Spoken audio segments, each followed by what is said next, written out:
నమస్తే, welcome to Ayushman భవ. మీరు ఆస్టియో మరియు రొమటైడ్ ఆర్థరైటిస్తో బాధపడుతున్నారా? గౌటీ ఆర్థరైటిస్ ఏ వయసు వారికి ఎక్కువగా వస్తుంది? మీ కీళ్లలో వాపు మరియు నొప్పితో ఇబ్బంది పడుతున్నారా? మీ చేతి కాళ్ళు వేళ్లు వంకర్లు పోతున్నాయా? మొదలగు సమస్యలకు హోమియోలో చికిత్సా విధానాలపై మాట్లాడేందుకు మనతో పాటు స్టూడియోలో ఉన్నారు doctor care homeopathy doctor Lokesh. వారిని అడిగి సలహాలు సూచనలు తెలుసుకుందాం. నమస్తే డాక్టర్. నమస్కారం అండి. ముందుగా ఆర్థరైటిస్ అంటే ఏంటి, ఇది ఎందుకు వస్తుంది? సో ఆర్థరైటిస్ అనేది సర్వసాధారణంగా ప్రతి ఒక్క ఫ్యామిలీ లోపల ఒకరైనా సఫర్ అయ్యేటువంటి సమస్యగా మనం చూస్తుంటాం. సో ఆర్థరైటిస్ అంటే ఏంటి అంటే మన శరీర కదలికకు మూలాధారం ఎముకలు అనమాట. సో ఈ ఎముకల్లో అంటే ఒక ఎముక మరి ఒక ఎముక కలిసి ప్లేస్ కీళ్ళు జాయింట్స్ అని చెప్పి చెప్తుంటాము. సో ఈ జాయింట్స్లో కలిగేటువంటి మార్పుల వల్ల వచ్చే సమస్యల్ని మనము ఆర్థరైటిస్ అని చెప్పి చెప్తుంటాం. సో జాయింట్స్ అనేది మెయిన్ ఇంపార్టెంట్ అనమాట. మన శరీరానికి ఫిజికల్ యాక్టివిటీకి మెయిన్ ఇంపార్టెంట్ ఏంటంటే జాయింట్స్. ఈ జాయింట్స్ లోపల ఎలాంటి మార్పులు కలిగినా ఆ యొక్క మార్పుల్ని మనం ఆర్థరైటిస్ అని చెప్పి చెప్తుంటాము. దాదాపుగా 100కు పైబడినటువంటి రకాలుగా మనం ఆర్థరైటిస్లో మనం చూస్తుంటాము. కొన్ని వయసు రీత్యా వచ్చేటువంటి ఆర్థరైటిస్ ఉంటాయి, కొన్ని ఇన్ఫెక్షన్స్ వల్ల రావడానికి అవకాశం ఉంటాయి, కొన్ని ఆటో ఇమ్యూన్ డిజార్డర్స్ కిందకి రావడానికి అవకాశం ఉంటాయి, కొన్ని రసాయన చర్యల్లో భాగంగా కొన్ని మార్పుల వల్ల కలిగేటువంటి మార్పుల వల్ల కూడా ఆర్థరైటిస్ అనేది రావడానికి అవకాశం ఉంటుంది. సో 100కు పైబడినటువంటి రకాలు ఉన్నప్పటికీ కూడా ప్రధానంగా మనము ఆస్టియో ఆర్థరైటిస్ కానీ, రిమేటెడ్ ఆర్థరైటిస్ కానీ, గౌటీ ఆర్థరైటిస్ కానీ, అండ్ సోరియాటిక్ ఆర్థరైటిస్ కానీ, ఇన్ఫెక్టివ్ ఆర్థరైటిస్ కానీ ఇలా చెప్పుకుంటూ పోతే చాలా రకాలు. ఇందులో కొన్ని మాత్రం మనం ఎక్కువగా చూస్తూ ఉంటాము. సో ప్రధానంగా జాయింట్లో కలిగేటువంటి మార్పుల్ని మనం ఆర్థరైటిస్ అని చెప్తుంటాం అనమాట. ఓకే, ఈ ఆర్థరైటిస్ అనేది ఏ వయసు వాళ్ళకి ఎక్కువగా వస్తుంటుంది, ఏ వయసు నుంచి స్టార్ట్ అవుతుంది? సో ఆర్థరైటిస్ అనేది ఒకప్పుడు వయసు పైబడిన వాళ్ళ లోపల యూజువల్లీ 45 and 50 తర్వాత మనం చూసేవాళ్ళమంట. బట్ ఇప్పుడు వయసుతో సంబంధం లేకుండా కొన్ని రకాలైనటువంటి ఆర్థరైటిస్ అనేది వయసుతో సంబంధం లేకుండా చిన్నపిల్లల లోపల కావచ్చు, నడి వయసు వాళ్ళ లోపల కావచ్చు, వృద్ధుల లోపల కావచ్చు, ఎవరిలో అయినా కానీ ఆర్థరైటిస్ అనేది రావడానికి అవకాశం ఉంటుందన్నమాట. సో ప్రధానంగా వచ్చే రకాన్ని బట్టి అంటే యూజువల్గా మనం చూస్తుంటాం ఆస్టియో ఆర్థరైటిస్కి ఒక వయసు ఉంటుంది, రిమేటెడ్ ఆర్థరైటిస్కి వయసు ఉండదు, గౌటీ ఆర్థరైటిస్కి వయసు ఉండదు. కొన్ని రకాలైనటువంటి ఆర్థరైటిస్ వయసు పైబడిన తర్వాతనే వచ్చేటువంటి కొన్ని రకాలుగా ఉంటాయి. వయసుతో సంబంధం లేకుండా ఏ వయసులో అయినా కానీ రావడానికి కొన్ని రకాలైనటువంటి ఆర్థరైటిస్ అనేది రావడానికి అవకాశం ఉంటుందన్నమాట. అలాగే డాక్టర్, మీరు చెప్పారు 100 రకాలకు పైగా ఆర్థరైటిస్ ఉంది అనేది. ఇందులో ఏది ఎక్కువగా డేంజర్? ఇది అంటే ఈ ఆర్థరైటిస్ వస్తే ఎక్కువ ట్రీట్ చేయడం కూడా కష్టం అనిపించేది ఏది? సో యూజువల్గా ఆర్థరైటిస్ అంటేనే మనం భరించరాని నొప్పి అనమాట. మన జాయింట్ లోపల కలిగేటువంటి మార్పుల్ని మనం ఆర్థరైటిస్ అని చెప్పేసి చెప్తుంటాము. సో ఏ రకమైనటువంటి ఆర్థరైటిస్ వచ్చినా కానీ వాటి లోపల మెయిన్గా కీళ్ళ లోపల నొప్పులు, కీళ్ళ చుట్టూ వాపు రావడం, కీళ్ళ కదలికలో మార్పు రావడం, ఇవన్నీ కూడా ఆర్థరైటిస్ సంబంధించినటువంటి ప్రధానమైనటువంటి లక్షణాలుగా చెప్తుంటాం.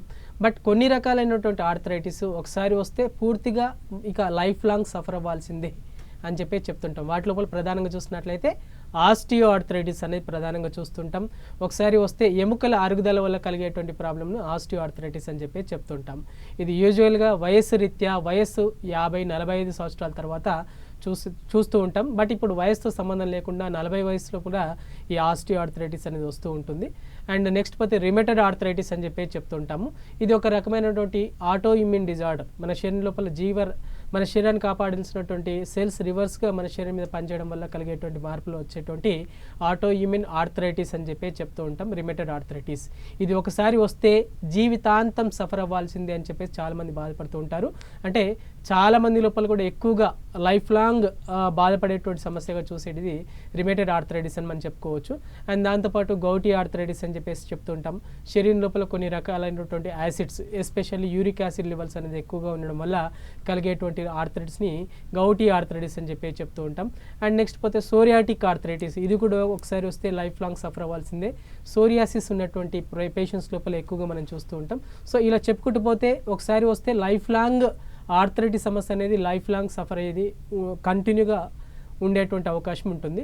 బట్ దీని లోపల acute arthritis, infective type of arthritis అని చెప్పి చెప్తుంటాం. కొన్ని రకాలైన ఇన్ఫెక్షన్స్ వల్ల, కొన్ని రకాలైనటువంటి ఫీవర్ కండిషన్లో వచ్చేటువంటి ఆర్థరైటిస్ని ఇన్ఫెక్టివ్ ఆర్థరైటిస్ అని చెప్పి చెప్తుంటాం. అవి తాత్కాలికంగా ఉండేటువంటి సమస్యలు, అవి దీర్ఘకాలికమైనటువంటి సమస్యలు కాదు. బట్ మళ్ళీ కూడా తిరగబెట్టడానికి అవకాశం ఉంటాయి. ఎస్పెషల్లీ రిమేటెడ్ ఆర్థరైటిస్ కానీ, ఆస్టియో ఆర్థరైటిస్ కానీ, గౌటీ ఆర్థరైటిస్ కానీ, సోరియాటిక్ ఆర్థరైటిస్ కానీ ఒకసారి వస్తే జీవితాంతం కంటిన్యూ అయ్యే అవకాశం ఉంటుందన్నమాట. అలాగే డాక్టర్, మీరు గౌటీ ఆర్థరైటిస్ గురించి చెప్పినప్పుడు యూరిక్ యాసిడ్ లెవెల్ అనేది ఇంక్రీజ్ అవడం వల్ల వస్తుందన్నారు. అసలు ఎందువల్ల ఇది ఇంక్రీజ్ అవుతుంది? సో గౌటీ ఆర్థరైటిస్ అనేది వయసుతో సంబంధం లేకుండా ఇప్పుడు వస్తుంది, ప్రతి ఒక్క లోపల చూస్తూనే ఉన్నాము. సో ఈ గౌటీ ఆర్థరైటిస్ అనేది ఒకప్పుడు వయసు పైబడిన వాళ్ళ లోపల ఎక్కువగా చూసేవాళ్ళం. బట్ ఇప్పుడు నడి వయసు వాళ్ళ లోపల కావచ్చు, మధ్య వయసు రీత్యా వయసు ఎక్కువ ఉన్న వాళ్ళ లోపల కూడా ఈ ప్రాబ్లమ్ని చూస్తున్నాం. అసలు ఏం జరుగుతుంది గౌటీ ఆర్థరైటిస్లో అంటే మన బాడీ లోపల, మన శరీరం లోపల యూరిక్ యాసిడ్ అనేది ఉంటుందన్నమాట. సో ఈ యూరిక్ యాసిడ్ లెవెల్స్ పెరగడం వల్ల కలిగేటువంటి మార్పుల్ని మనము గౌటీ ఆర్థరైటిస్, గౌట్ అని చెప్పి చెప్తూ ఉంటాము. సో ఈ గౌటీ ఆర్థరైటిస్ లోపల ఏమవుతుందంటే మన శరీరం లోపల ఎస్పెషల్లీ స్మాల్ జాయింట్స్ లోపల, మన చేతి మణికట్టులో ఉన్నటువంటి జాయింట్ లోపల కావచ్చు, పాదాల్లో ఉన్నటువంటి వేళ్ళలో ఉన్నటువంటి జాయింట్స్ లోపల కావచ్చు, దీని ప్రభావం అనేది ఎక్కువగా ఉంటుంది. సో ఈ యూరిక్ యాసిడ్ అనేది పెరిగిపోవడం వల్ల యూరిక్ యాసిడ్ స్మాల్ క్రిస్టల్గా ఫామ్ అయిపోయి మన జాయింట్స్ లోపల ఉండిపోవడానికి అవకాశం ఉంటుంది. దానివల్ల జాయింట్ స్వెల్లింగ్ రావడం, రెడ్నెస్ అనేది ఏర్పడుతూ ఉండడం, ఏదైనా టచ్ చేయాలన్నా కానీ చాలా పెయిన్ఫుల్గా ఉండడం, జాయింట్ ఫోల్డింగ్ అంటే ఫ్లెక్షన్ ఎక్స్టెన్షన్ అంటే ముడుచుకోవాలన్నా కానీ మడుచుకోవాలన్నా కానీ ఇబ్బందికరంగా ఉండడం అనేది మనం గౌటీ ఆర్థరైటిస్ లోపల చూస్తుంటాం. సో ఈ యూరిక్ యాసిడ్ లెవెల్స్ పెరగడం వల్ల కలిగేటువంటి ప్రాబ్లమ్ని గౌటీ ఆర్థరైటిస్ అని చెప్తుంటాము. అసలు ఈ యూరిక్ యాసిడ్ లెవెల్స్ ఎందుకు పెరుగుతాయి అని అంటే మనం తీసుకున్నటువంటి ఆహారపు అలవాట్ల వల్ల యూరిక్ యాసిడ్ అనేది పెరుగుతుందన్నమాట. ఎస్పెషల్లీ నాన్ వెజ్ ఎక్కువ తీసుకోవడం, దాని లోపల రెడ్ మీట్ అనేది ఎక్కువ తీసుకోవడం, వల్ల యూరిక్ యాసిడ్ అనేది ఎక్కువగా ఉంటుంది. అలాంటి ఆహార పదార్థాలు ఎక్కువ తీసుకోవడం వల్ల గౌటీ ఆర్థరైటిస్ రావడానికి అవకాశం ఉంటుంది. అండ్ ఎక్కువగా టీ కాఫీలు ఎక్కువ తీసుకోవడం వల్ల కూడా గౌటీ ఆర్థరైటిస్ అనేది రావడానికి అవకాశం ఉంటుంది. అండ్ మనం తీసుకున్నటువంటి ఫుడ్ లోపల కొన్ని రకాలైనటువంటి ఫుడ్ యాడిటివ్స్ అనేది యాడ్ చేయడం వల్ల, వాటి వల్ల కూడా ప్రిజర్వేటివ్స్ అనేది యాడ్ చేస్తూ ఉంటారు, వాటి వల్ల కూడా యూరిక్ యాసిడ్ అనేది పెరిగిపోవడానికి అవకాశం ఉంటుంది. దానివల్ల కూడా గౌటీ ఆర్థరైటిస్ అనేది రావడానికి అవకాశం ఉంటుంది. అండ్ నెక్స్ట్ ఎక్కువగా ఆల్కహాల్ అలవాటు ఉన్న వాళ్ళ లోపల, ఆల్కహాల్ కానీ స్మోకింగ్ కానీ ఎక్కువ చేసే వాళ్ళ లోపల కూడా మనం ఈ గౌటీ ఆర్థరైటిస్ అనేది రావడానికి అవకాశం ఉంటుందన్నమాట. సో మెయిన్గా మనం తీసుకునే ఆహారం లోపల ఎక్కువగా మసాలాతో కూడుకున్నటువంటి ఆహార పదార్థాలు ఎక్కువ తీసుకోవడం, దాంతోపాటు యూరిక్ యాసిడ్ లెవెల్స్ ఎక్కువ ఉన్నటువంటి ఆహార పదార్థాలు తీసుకోవడం వల్ల ఈ రకమైనటువంటి గౌటీ ఆర్థరైటిస్ అనేది రావడానికి అవకాశం ఉంటుందన్నమాట. మొదటి కాలర్ ఉన్నారు డాక్టర్, వెస్ట్ గోదావరి నుంచి శ్రీనివాస్ గారు. నమస్తే అండి, మీ సమస్య ఏంటో డాక్టర్ గారితో చెప్పండి. డాక్టర్ నమస్తే అండి. నమస్కారం సార్. మా మామయ్య గారికి 70 సంవత్సరాలండి. ఓకే. చక్కగా ఎటువంటి ఆయన చేయడలేదు, చక్కగా సైకిల్ మీద 10 కిలోమీటర్లు వెళ్ళొచ్చేసేవారు, అంతా బాగానే ఉండేది, అంతా చక్కగా ఉండేది. ఉన్నట్టుండి కాళ్ళు చేతులు మా పట్లు వదిలేసి మొత్తం మనిషి ఇవాళ బాత్రూమ్ తీసుకెళ్లాలంటే ఒక మనిషి ఎత్తుకుని తీసుకెళ్లవలసి వస్తుంది. ఆయన్ని ఏం పని చేయట్లేదు, ఆయనంతా ఆయన ఏం తెల్లబోతున్నాడు, బాత్రూమ్కి వెళ్తే ఇబ్బంది చాలా రకాలుగా ఉంటుందండి. మొన్నేమో అది దాన్ని ఏమంటారు, ఎక్సర్సైజ్ చేయించండి, అది దాన్ని ఏమంటారు,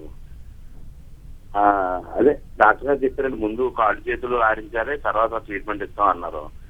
ఏం పని చేయట్లేదండి ఆయనకి. ఓకే, కనీసం లేచి నిలబడగలుగుతున్నారా? అసలు లేదండి, మొన్నగా చక్కగా సైకిల్ మీద 10 కిలోమీటర్లు చూడండి బాబు. ఓకే, సుమారుగా ఎన్ని రోజుల నుండి ఈ సమస్య ఉంది? ఇది ఒక 5 నెలల నుంచి ఉంటుందండి, 5-6 నెలల నుంచి. 5 నుండి 6 నెలల నుండి ఈ ప్రాబ్లం ఉంది. Okay okay. సో ఇంతమందికి ఎప్పుడైనా బ్యాక్ పెయిన్ కానీ నెక్ పెయిన్ కానీ ఇలా ఏమైనా చెప్పారా ఎప్పుడైనా? ఏమి లేదండి, ఏమి లేదు. సడన్ గా ప్రాబ్లం అనేది వచ్చింది. బాడీ అండి. ఓకే, సో 70 సంవత్సరాల వయసు ఉందని చెప్తున్నారు. సుమారుగా 5 నుండి 6 నెలల నుండి లేవలేకపోతున్నారు, చాలా ఇబ్బందికరంగా ఉందని చెప్తున్నారు.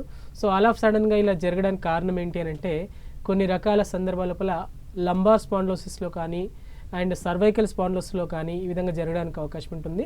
దాంతోపాటు వయసు రీత్యా 70 సంవత్సరాలు ఉన్నారు కాబట్టి హైపర్ టెన్షన్, బీపీ ఉండే అవకాశం కూడా ఉంటుంది. బీపీకి తగినంత మాత్రలు కరెక్ట్గా తీసుకోకపోవడం వల్ల, బీపీ మెడికేషన్స్ ప్రాపర్గా తీసుకోకపోవడం వల్ల పెరాలసిస్కి దారితీసి కూడా ఈ విధంగా జరగడానికి అవకాశం ఉంటుందండి. ఒకసారి మీ దగ్గర ఉన్నటువంటి రిపోర్ట్స్ అన్నీ కూడా తీసుకొని మీ దగ్గర ఉన్నటువంటి డాక్టర్ కేర్ హోమియోపతిని సంప్రదించండి. దేనివల్ల ఈ సమస్య వచ్చింది, అది సర్వైకల్ స్పాండిలోసిసా, లంబార్ స్పాండిలోసిసా, హైపర్ టెన్షన్ అనేది కంట్రోల్గా లేకపోవడం వల్ల ఈ విధంగా జరిగిందా అనేది గుర్తించి దానికి ఏ విధంగా ట్రీట్మెంట్ ఇస్తే మీ ప్రాబ్లమ్ సాల్వ్ అవుతుందో గమనించి ట్రీట్మెంట్ అందిస్తారండి, మీ ప్రాబ్లమ్ సాల్వ్ అవుతుంది. ఓకే డాక్టర్, నార్మల్గా మనకు పెయిన్స్ వస్తూ ఉంటాయి. సో ఇది నార్మల్ పెయినా లేదా ఆర్థరైటిస్ పెయినా అనేది ఎలా తెలుసుకోవచ్చు? సో యూజువల్గా కామన్గా మనం ఏదైనా పని చేసినప్పుడు అలసిపోవడం అనేది కామన్గా చూస్తుంటాం ప్రతి ఒక్కరు. సో ఎవరైతే ఎక్కువ జర్నీ చేసినా కానీ, ఎక్కువ ప్రయాణాలు చేసినప్పుడు, ఇంట్లో ఎక్కువ ఒత్తిడి ఎక్కువైనప్పుడు, పని ఒత్తిడి ఎక్కువైనప్పుడు కామన్గా బాడీ పెయిన్స్ రావడం, అలసిపోవడం అనేది కామన్గా చూస్తూ ఉంటాం. బట్ ఆర్థరైటిస్కి ఈ జనరల్ పెయిన్స్కి తేడా ఏంటి అని అంటే, ఆర్థరైటిస్ అనేది ఒకసారి వస్తే కంటిన్యూగా అలా అదేవిధంగా ఒక నెలల తరబడి కావచ్చు, సంవత్సరాల తరబడి కావచ్చు, అదేవిధంగా నొప్పులు రావడం అనేది చూస్తూ ఉంటాం. ఎప్పుడైతే బాడీ పెయిన్స్ వస్తున్నాయి, సుమారుగా ఒక వారం కానీ 2 వారాలు కానీ మనం ఏదో రెస్ట్ తీసుకుంటున్నాం, టెంపరీ పెయిన్ రిలీఫ్ మెడిసిన్స్ తీసుకుంటున్నాం, తగ్గినాయి అంటే ఓకే. ఒకవేళ తగ్గలేదు అని అనుకుంటే ఒక పర్టికులర్ కాజ్ అనేది ఉంటుంది. రిపీటెడ్గా ఊరికే మన శరీరం లోపల జాయింట్స్ లోపల పెయిన్ అనేది రాదు. సో ఈ పెయిన్ రిపీటెడ్గా మళ్ళీ వస్తున్నాయనంటే ఎందువల్ల వస్తున్నాయనేది వాటికి కొన్ని రకాలైనటువంటి ఇన్వెస్టిగేషన్స్ ఉంటాయి. సో ఈ ఇన్వెస్టిగేషన్ చేయడం వల్ల ఏ రకమైనటువంటి ఆర్థరైటిస్ వచ్చింది, అసలు అది ఆర్థరైటిసా లేకపోతే శరీరంలో వేరే మార్పులు కలగడం వల్ల వచ్చేటువంటి ఇబ్బందా మనం గుర్తుంచుకోవాల్సిన అవసరం ఉంటుందన్నమాట. సో ఎప్పుడైతే పెయిన్స్ జనరల్గా పెయిన్స్ వచ్చినప్పుడు 1 to 2 వీక్స్ లోపల రెస్ట్ తీసుకున్నట్లయితే అక్యూట్ ఆర్థరైటిస్ అని చెప్పి చెప్తుంటాం. సో అవి ఇమీడియట్లీ తగ్గిపోవడానికి అవకాశం ఉంటుంది. బట్ కొన్ని సందర్భాల లోపల అవి కంటిన్యూ అవుతున్నాయనంటే, క్రానిక్ స్టేజ్లోకి వెళ్తున్నాయనంటే సుమారుగా 2-3 నెలల తర్వాత కూడా అదేవిధంగా రిపీటెడ్గా పెయిన్ కిల్లర్స్ తీసుకున్నప్పుడు తగ్గుతున్నాయి, మళ్ళీ సేమ్ థింగ్ రిపీట్ అవుతుంది అని అంటే మాత్రం దాన్ని నెగ్లెక్ట్ చేయకూడదు. పర్టికులర్ కాజ్ ఏంటి, ఒక ప్రాబ్లం వస్తుందంటే ఒక కాజిటివ్ ఫ్యాక్టర్ అనేది ఉంటుంది మన శరీరం లోపల. సో ఆ కాజ్ ఏంటి అని మనం గుర్తుంచుకోవాల్సిన అవసరం ఉంటుంది. దానికి రిలేటెడ్గా కొన్ని ఇన్వెస్టిగేషన్ చేసుకొని అది దేనివల్ల వస్తుందని చూసుకొని ప్రాపర్ వేలో మనం ట్రీట్మెంట్ తీసుకున్నట్లయితే వాటి వల్ల కలిగేటువంటి ఫర్దర్గా కలిగేటువంటి కాంప్లికేషన్స్ కూడా జరగకుండా నివారించుకోవడానికి అవకాశం ఉంటుందన్నమాట. మరొక కాలర్ ఉన్నారు డాక్టర్. కృష్ణా డిస్టిక్ నుంచి రామకృష్ణ గారు, నమస్తే అండి. నమస్తే అండి. మీ సమస్య ఏంటో డాక్టర్ గారితో చెప్పండి. నమస్తే సార్. నమస్కారం అండి. సార్ నమస్తే అండి. చెప్పండి సార్, వినిపిస్తుంది. అది నా రొమటైడ్ ప్రాబ్లం ఉంది సార్ నాకు. Rheumatoid arthritis. ఓకే. అవును సార్. చేతులు వంకర్లు పోతున్నాయి, చేతులు వంకర్లు వేళ్ళు వంకర్లు పోతున్నాయండి. Left side right side. Left side ఎక్కువ ఉంది, ఓకే. రైట్ సైడ్ కొద్దిగా తక్కువగా ఉందండి. ఓకే. దాని ప్రాబ్లం తప్ప మిగతావి కాళ్ళు చేతులు మిగతావి బాగానే ఉన్నాయి. ఓకే. చేతుల దగ్గరలో అట్లాంటి ప్రాబ్లం వస్తుంది సార్. ఓకే అండి. సో ఇప్పుడు మీ వయసు ఎంత ఉంటుంది, సుమారుగా ఎన్ని సంవత్సరాల నుండి సమస్య ఉంది మీకు? ఏంటి సార్? ఇప్పుడు మీ వయసు ఎంత ఉంటుంది, సుమారుగా ఎన్ని సంవత్సరాల నుండి సమస్య ఉంది? 62. 62 సంవత్సరాలు ఉంది. ఓకే. ఈ రిమేటెడ్ ఆర్థరైటిస్ వచ్చి ఎన్ని సంవత్సరాలు అవుతుంది ఇప్పటికి? ఏంటి సార్? ఈ ప్రాబ్లం వచ్చి మీకు ఎన్ని సంవత్సరాలు అవుతుందా, నెలలు అవుతుందా? నాకు అర్థం కాలేదండి. ఎన్ని నెలలుగా ఈ సమస్య ఉంది మీకు? దీనికి 1 year పడుతుంది. 1 year నుండి ఉంది. ఓకే. సో ఇంగ్లీష్ మెడిసిన్స్ వాడడం కానీ ప్రయోజనం అనిపించింది. ఓకే. సో ఇప్పుడు వయసు వచ్చేసి 62 years అని చెప్పి చెప్తున్నారు. సుమారుగా 1 year నుండి ఈ సమస్యతో బాధపడుతున్నారని చెప్పి చెప్తున్నారు. అండ్ ఇంగ్లీష్ మెడిసిన్స్ వాడాను, ఇప్పుడు వచ్చేసి జాయింట్ డిఫార్మిటీస్ అనేది ఏర్పడుతున్నాయి. ఎడమ చేతిలో కానీ మణికట్టులో ఉన్నటువంటి ఫింగర్స్ మొత్తం కూడా క్రాస్ అయిపోతున్నాయి అని చెప్పేసి చెప్తున్నారు. సో ఈ రిమేటెడ్ ఆర్థరైటిస్ లోపల ఎస్పెషల్లీ ఒక 1 year వరకు మెడిసిన్స్ తీసుకున్న, అంటే కొన్ని రకాల అంటే స్టీరాయిడ్ మెడికేషన్ తీసుకున్నప్పుడు యూజువల్గా అదర్ దెన్ హోమియోపతి ఎక్కడైనా దీనికి స్టీరాయిడ్ మెడికేషన్ ఇస్తూ ఉంటారు. బట్ ఈ స్టీరాయిడ్ మెడికేషన్ కూడా తప్పనిసరి సందర్భాల మాత్రమే యూజ్ చేయాల్సిన అవసరం ఉంటుందన్నమాట. సో ఈ స్టీరాయిడ్ మెడిసిన్స్ తీసుకున్నప్పటికీ కూడా డిఫార్మిటీస్ ఏర్పడుతున్నాయి అని అంటే ఆ ప్రాబ్లం అనేది తీవ్రత అనేది చాలా ఎక్కువగా ఉన్న సందర్భాల లోపల ఈ డిఫార్మిటీస్ అనేది ఏర్పడడానికి అవకాశం ఉంటుంది. ఇవి స్పష్టమైనటువంటి రిమేటెడ్ ఆర్థరైటిస్ వల్ల కలిగేటువంటి ఇబ్బందులే అనమాట. బట్ ఇలా కాకుండా మనం కాన్స్టిట్యూషన్ మెథడ్ లోపల ఈ హోమియోపతి లోపల కాన్స్టిట్యూషన్ మెథడ్ అనే ఒక స్పెసిఫిక్ మెథడ్ ఉంటుంది. ఈ వేలో మనం ట్రీట్మెంట్ అనేది అందించినట్లయితే ఆ ప్రాబ్లమ్ని టెంపరీగా పెయిన్ రిలీఫ్ చేస్తూ అండ్ శాశ్వతంగా రిమేటెడ్ ఆర్థరైటిస్ నివారించడానికి అవకాశం ఉంటుందండి. ఒకసారి మీ దగ్గర ఉన్నటువంటి డాక్టర్ కేర్ హోమియోపతిని సంప్రదించండి. ఖచ్చితంగా మీ ప్రాబ్లమ్ సాల్వ్ అయ్యేలా ట్రీట్మెంట్ అందిస్తారు. మీ ప్రాబ్లమ్ సాల్వ్ అవుతుందండి. మరొక కాలర్ ఉన్నారు డాక్టర్. హనుమాన్ జంక్షన్ నుంచి సునీత గారు, నమస్తే అండి. సునీత గారు, మీ సమస్య ఏంటో డాక్టర్ గారితో చెప్పండి. మీ టీవీ వాల్యూమ్ మ్యూట్ లో పెట్టి డాక్టర్ గారితో మీ సమస్య ఏంటో చెప్పండి సునీత గారు. నా కాళ్ళు బాగా నొప్పులండి. నా వయసు 40 సంవత్సరాలు. ఓకే. అయితే నాకు 3 సంవత్సరాల నుంచి షుగర్ ఉందండి. ఓకే అమ్మా. ఓకే. షుగర్ కి బీపీకి టాబ్లెట్లు వాడుతున్నానండి. ఓకే. 4-5 రోజుల నుంచి అసలు బాగా కాళ్ళు లాగేస్తున్నాయండి. కాళ్ళు మొత్తం కూడా నొప్పులుగా ఉన్నాయి, లాగేస్తున్నాయి. ఓకే. అవునండి. అరికాళ్ళు కూడా బాగా మంటలు వస్తున్నాయి. అరికాల్లో కూడా మంటలు వస్తున్నాయి. ఓకే. సో షుగర్ లెవెల్స్ ఏ విధంగా ఉన్నాయమ్మా? ఇప్పుడు ప్రజెంట్ మీరు షుగర్ టెస్ట్ చేయించుకున్నారా? రీసెంట్లీ ఏమైనా చేయించుకున్నారా? షుగర్ కంట్రోల్లో ఉంటుందా? షుగర్ కంట్రోల్లోనే ఉందండి. ఓకే. షుగర్ వచ్చి ఎన్ని సంవత్సరాలు అవుతుంది ఇప్పటికి మీకు? ఏమండి? మీకు డయాబెటీస్ వచ్చి ఎన్ని సంవత్సరాలు అవుతుంది? 3 సంవత్సరాలు అవుతుందండి. 3 సంవత్సరాలు అవుతుంది. ఓకే. సో ఇప్పుడు కాళ్ళు మొత్తం కూడా లాగేస్తున్నాయి, కాళ్ళ లోపల మంటలు వస్తున్నాయి, అరికాళ్ళ లోపల, అంటే అంతేనా ఇంకేమైనా ఇబ్బందులు ఉన్నాయా? ఈ కాళ్ళ పైన కూడా నొప్పిగా ఉందండి, అరికాళ్ళే కాదు, ఓకే కాళ్ళ పాదాల మీద కూడా నొప్పులు, బాగా నొప్పులు. ఓకే అండి. సో ఇక్కడ పిక్కలు బాగా లాగేస్తున్నాయండి. ఖచ్చితంగా. సో ఇక్కడ 2 కారణాల వల్ల మీకు ఈ విధంగా జరగడానికి అవకాశం ఉంటుందండి. ఒకటి వయస్సు 45 ఇయర్స్ అని చెప్తున్నారు. సో వయస్సు రీత్యా ఎముకల అరుగుదల వల్ల కూడా ఈ నొప్పులు అనేది రావడానికి అవకాశం ఉంటుంది. ఎముకల అరుగుదల మొదలైనప్పుడు నీ జాయింట్స్లో ఒకటే కాదు, దాని వెనుక భాగం లోపల, కాళ్ళు వెనుక భాగంలో ఉన్నటువంటి కండరాల లోపల కూడా నొప్పులు రావడానికి అవకాశం ఉంటుంది. యూజువల్లీ 45 ఏజ్ తర్వాత ఎస్పెషల్లీ ఆడవాళ్ళ లోపల మెనోఫాజ్ స్టేజ్ అని చెప్తూ ఉంటాము. సో మెనోఫాజ్ స్టేజ్ లోపల మన శరీరంలో కలిగేటువంటి హార్మోనల్ ఇంబ్యాలెన్సెస్ వల్ల కూడా ఈ బాడీ మొత్తం కూడా వీక్గా ఉండడం అనేది చూస్తుంటాం. దాంతోపాటు కాల్షియం లెవెల్స్ కానీ విటమిన్ డి లెవెల్స్ కానీ తగ్గిపోవడం అనేది చూస్తూ ఉంటాము. దానివల్ల కూడా కండరాల నొప్పులు అనేది రావడానికి అవకాశం ఉంటుందండి. అండ్ నెక్స్ట్ పోతే డయాబెటీస్ కూడా ఉంది. సుమారుగా 3 సంవత్సరాల నుండి మెడిసిన్స్ వాడుతున్నా అని చెప్తున్నారు. సో 3 సంవత్సరాల నుండి మెడిసిన్స్ వాడినప్పటికీ కూడా కొన్ని సందర్భాల లోపల డయాబెటిక్ కాంప్లికేషన్స్ అనేది రావడానికి అవకాశం ఉంటుంది. అరికాళ్ళ లోపల మంటలు రావడం, పాదాల లోపల నొప్పులు రావడం, మంటలు రావడం కూడా డయాబెటిస్ కాంప్లికేషన్స్ కూడా ఈ విధంగా జరగడానికి అవకాశం ఉంటుందండి. డయాబెటిక్ న్యూరోపతి అని చెప్తుంటాము. సో అది డయాబెటిక్ న్యూరోపతి వల్ల కలిగేటువంటి సమస్యనా, లేదంటే శరీరంలో కాల్షియం అండ్ విటమిన్ డి తగ్గడం వల్ల జరిగినటువంటి సమస్యనా, ఎముకల అరుగుదల వల్ల వచ్చినటువంటి సమస్యనా, మనం ఒకసారి స్పెసిఫిక్గా ఎగ్జామినేషన్ చేసిన తర్వాత చెప్పడానికి అవకాశం ఉంటుందండి.